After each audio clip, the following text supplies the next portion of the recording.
Hi guys, so we are at page 268, still featuring trail guide to the body and still featuring head, face, and neck. But this time we're going to be featuring the muscles of the eyes. Okay, please look at the image 5.113 where you can see the person has a chronic contraction of the corrugator supercilii, can create permanent vertical frown lines between the eyebrows. Okay. So here, muscles of the eyes, these two muscles as well as the procedures actually control the movement and position of the eyebrows and eyelids. Aside from protecting the eyeballs, they also convey visual signals about one's emotional state.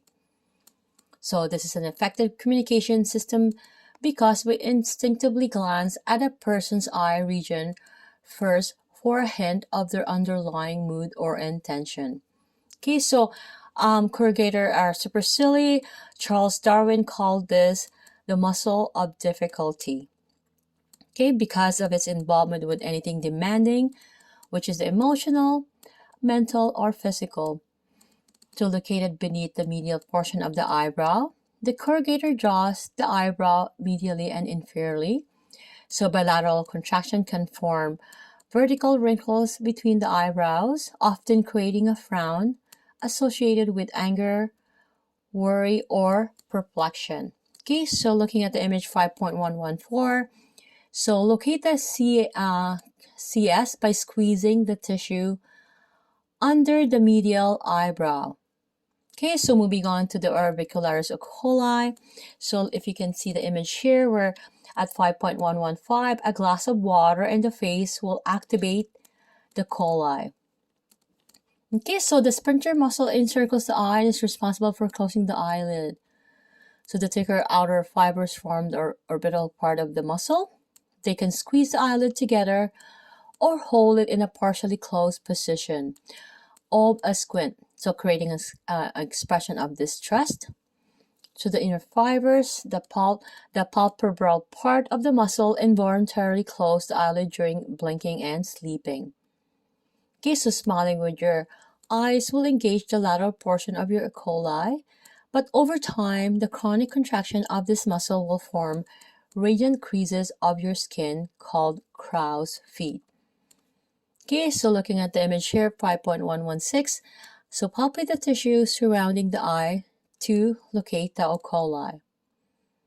Okay, so moving your eyeball, so the movements of the human eye are controlled by 6 muscles, right? Four of which are the superior, inferior, medial, and lateral rectus muscles, right? Each rectus inserts on their corresponding side of the eyeball's anterior half. So depending on the position of the eye, the inserting tendon of a rectus muscle can be gently accessed. So for example, rolling your eye downward will pull the superior rectus tendon out from under the eye socket and into a palpable position underneath the upper eyelid.